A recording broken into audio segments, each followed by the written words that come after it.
It's all your fault. This happened because you haven't been supporting my son as his wife, my mother-in-law said, deeply upset as she saw her son lying motionless on the hospital bed. Her words shocked me, and I felt a strong sense of guilt. My husband, Ethan, had recently started working as a freelancer, but his business wasn't doing well. Then he had a traffic accident and fell into a coma. As time went on without him waking up, a doctor called me into a separate room. He looked worried, as if he had something serious to say. I feared the worst about Ethan's condition. The doctor handed me a phone number and whispered, "Please call this number immediately." Then he told me something even more shocking in a desperate voice. He trembled uncontrollably and rushed out of the room. "My name is Emily. I'm 42 years old, and I work as a freelance interior designer. I've been married to Ethan, who is the same age as me, for 2 years. He works for a housing manufacturer, and we met through a project we worked on together. When we first met, he seemed serious and a bit shy, but he actively engaged in conversation, which helped us grow close. We used to go out for meals with colleagues, and one day he asked me, 'Will you date me?' From that day, our relationship changed. We got married after a long period of dating. People often thought we had been married for a long time due to our age, so they were surprised to learn we were only in our second year of marriage. With marriage, the topic of children came up. We occasionally get asked if we have children, but neither Ethan nor I have the time due to our busy jobs. As a freelancer, I don't have set days off, and while Ethan generally has weekends off, we haven't been able to go out together recently. Just seeing each other at dinner and talking about our day makes me happy. We're both content without having children." However, my mother-in-law seemed displeased. My in-laws run a privately owned clinic that has been passed down through generations. Ethan didn't become a doctor, and perhaps she wants us to have children to be successors. Although she never said it directly, I sensed it. Regardless of whether we have children or not, my mother-in-law disliked me from the start. She spoils Ethan a lot, and while it's normal to show affection, it seemed to go beyond the usual parent-child relationship. She treated me like a thief who deceived her precious son. My mother-in-law directs such hostility toward me. She glared at me even during the marriage proposal and wouldn't respond properly when I tried to talk to her. Every time we meet, the atmosphere becomes tense. So despite living nearby, we stopped visiting them. My parents significantly influenced my decision to become an interior designer. They were originally in the construction industry, and I admired them, which led me to pursue something related to home building. After graduating from university, I worked for an interior design company, but I became a freelancer around the age of 30 and have been one ever since. The project that brought Ethan and me together was one I worked on shortly after becoming a freelancer. We got married at the age of 40, and at the same time, he quit his job at the housing manufacturer where he had been working. He then started his own business as an interior coordinator. However, Ethan's business wasn't going well. Not receiving any work offers, Ethan started to spend a lot of time at home, not really doing anything. Even when I suggested he might need to do something to get work, he didn't listen. Our income drastically decreased from his days as an employee, and it felt like I was the one supporting us. "Look, there must be something you can do to promote yourself. How about studying and trying different things?" I suggested. "Shut up. What do you even know? You're probably secretly mocking me, aren't you?" Ethan began to hurl abusive words at me. His eyes showed clear hostility, and I could sense jealousy and inferiority. I didn't achieve success as a freelancer without considerable effort, but no matter how much I explained it to him, he wouldn't understand. He constantly said patriarchal things like, "You're not being considerate. Can't you support your husband's image?" Whenever I tried to retort, he would immediately cut me off with, "What are you trying to talk back? You're really annoying and boring." Apparently, he had been complaining to his parents too, and they would often call me, saying, "It's despicable to hurt Ethan like this," even though it was me who was getting hurt. I just stayed silent and waited for the storm to pass, knowing he'd return to his room once he was satisfied. Then Ethan got into a car accident and ended up in a vegetative state. His mother became extremely agitated, blaming me, saying, "It's your fault this all happened because you haven't supported him as his wife." Even though I knew her accusation was unfounded, her words pierced deep into my heart. I recognized the familiar look in her eyes, the same as Ethan's when he would glare at me. Despite visiting him every day, his condition remained unchanged. "Doctor, will my son always remain like this? When will he wake up?" she would ask, pressing the doctor for answers only to be disappointed with their response. Out of frustration, she eventually decided to take him back to their home. "We'll take care of Ethan ourselves. You only have to put in the money and handle the household chores too." Since Ethan's accident, his mother has constantly blamed me, saying it's all my fault. Gradually, her accusations and the tension between us have only grown worse. I started blaming myself more for not being there for him, so just as his family wanted, I decided to devote myself to Ethan and his family. For the next year, I lived a life shuttling between our home and his family's home, focusing on work and household chores. During that time, Ethan never once opened his eyes. Maybe it's because of me that he won't wake up. Feeling deeply discouraged, I would often mutter that while staring at his face during visits to his family's home. Then one day, Ethan's father collapsed and had to be hospitalized. Fortunately, he was expected to be discharged after a few days. "Oh, thank goodness," his mother said, visibly relieved. However, without his father, the clinic couldn't function. So while he recuperated, a doctor from a neighboring hospital was dispatched to handle consultations. That doctor came to visit Ethan for a checkup. As his wife, I stood by trying not to intrude, observing from a corner of the room. The doctor wore a consistently serious expression, perhaps indicating a less than ideal prognosis. Unconsciously, I clasped my hands together, silently praying, my palms damp with sweat. When the examination finally ended, the doctor looked me straight in the eye and called me into another room. I wondered if there was something he couldn't say in front of Ethan's mother. I stiffened, thinking his condition had worsened, but the whispered words in my ear were not what I had expected. "Please contact this number right now," the doctor said, pressing a note into my hand. Frowning, I asked what he meant. The doctor then, in a tense voice, conveyed something even more astonishing. Upon hearing it, my body involuntarily trembled. Goosebumps rose all over, and despite the room not being particularly cold, a shiver ran up my spine. With that, I dashed out of my in-law's house. A few hours later, my mother-in-law called again. She must have realized I was not there. There had been several missed calls before that I had ignored. Truth be told, I didn't want to talk, but every time I decided to ignore the calls, they'd come again seconds later.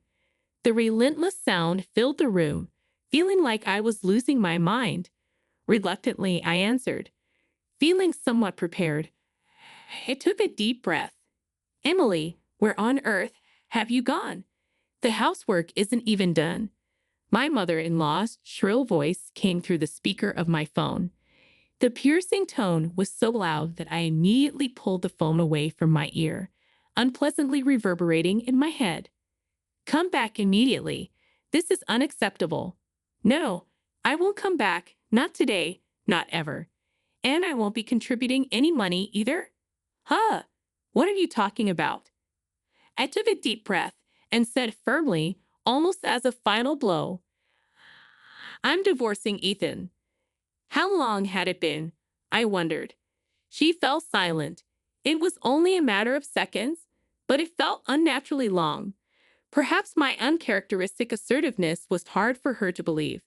It seemed she finally grasped the meaning of my words after slowly digesting them. Leaving my child in a state like that. Do you have no heart? What kind of cruel wife are you? Nothing she said could hurt me anymore because questioning my heart was now my prerogative. I've already uncovered all the lies. You're not fooling anybody here, Mother. Ethan isn't really in a vegetative state, is he? The person beside me on the call said calmly. My mother-in-law sounded taken aback, a sharp intake of breath audible. It was Ethan's elder brother who made that observation. Why are you with Emily? Her voice remained shrill, but the emotions behind it seemed to shift from anger to a mix of surprise and panic. Ignoring her question, Ethan's brother sighed exasperatedly before starting to explain. As it turned out, the doctor sent to Ethan's family was a colleague of Ethan's brother. Ethan was initially taken to the hospital where his brother worked. His brother, upon hearing the news, found it suspicious from the start. The idea that Ethan had fallen into a vegetative state, given the circumstances of the accident, felt off. However, since Ethan's brother wasn't his attending physician and had been estranged from the family, he didn't feel comfortable questioning them directly. Consequently, he couldn't get a clear picture of the situation. It became apparent that my mother-in-law had taken Ethan home from the hospital to prevent the truth from coming out. However, after my father-in-law's recent collapse, other doctors became involved at the family's home, leading to the exposure of the lies. Ethan was not in a vegetative state. A doctor, a colleague of Ethan's brother, handed me a note while revealing this. The note contained my brother-in-law's contact information and another phone number for a certain location. After fleeing my in-law's house, I immediately called my brother-in-law and met up with him. When I learned the shocking truth, various emotions swirled inside me. Surprise was followed by fear, anger, and disgust. During the explanation, my mother-in-law tried to interject several times, but fell silent, as everything he said was accurate.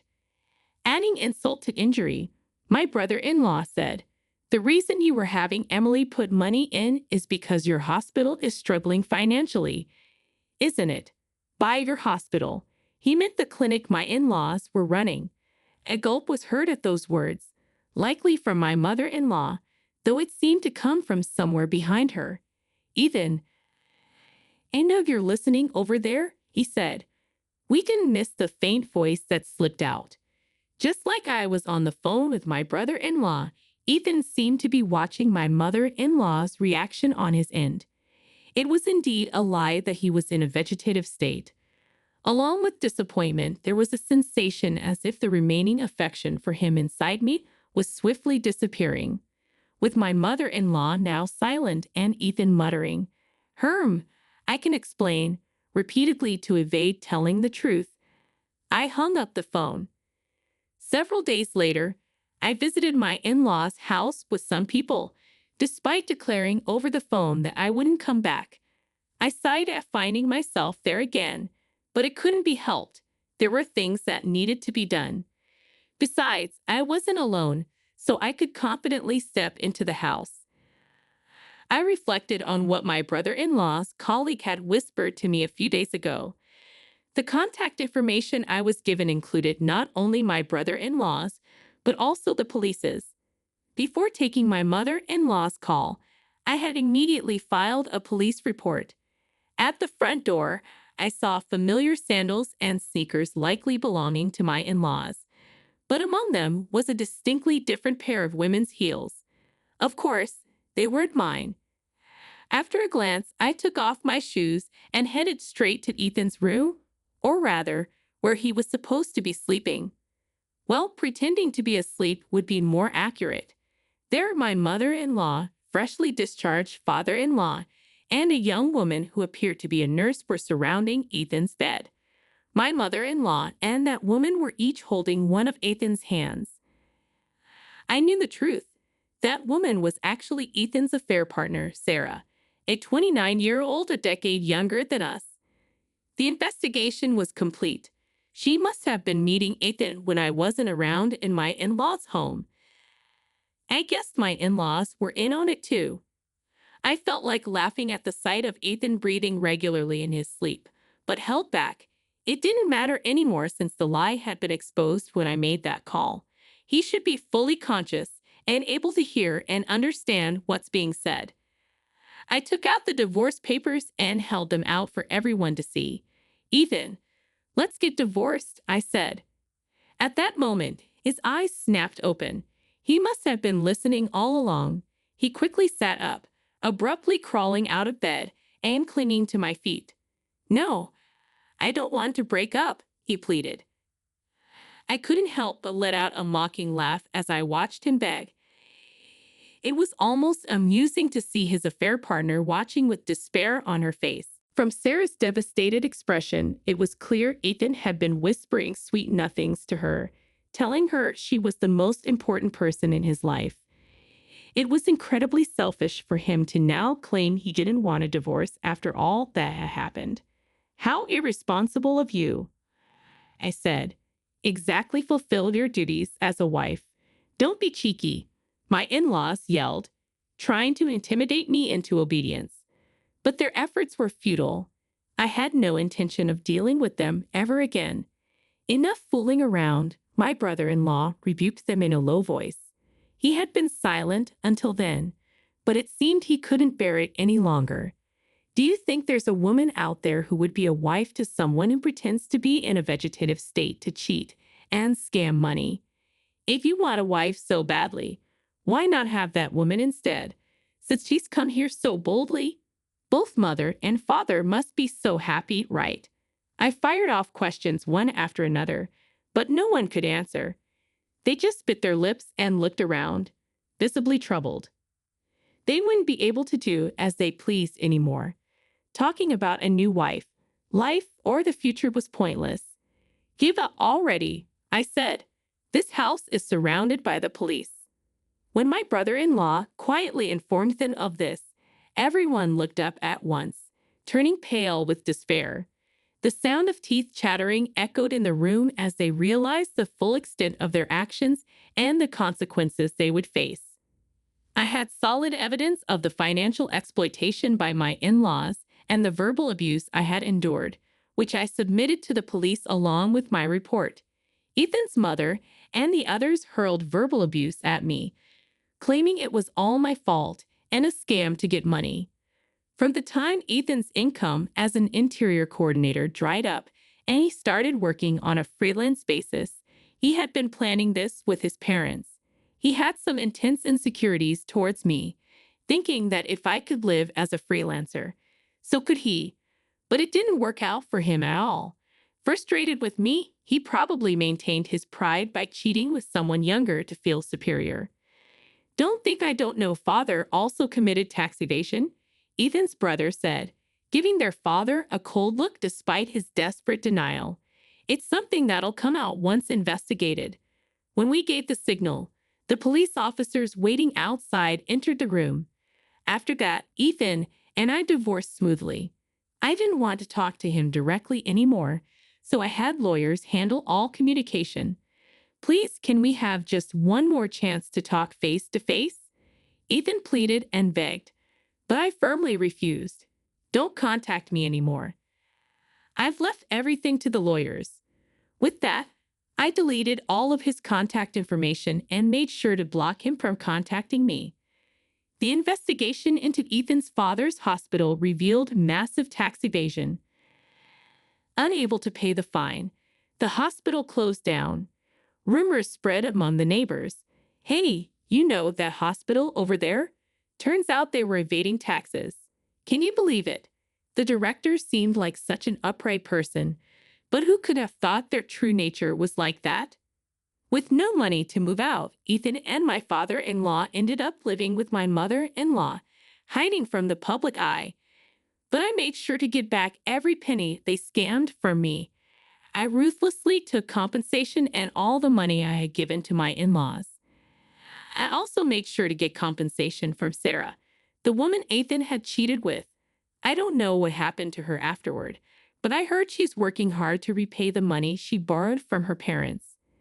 Ethan and his parents ended up drowning in a mountain of debt.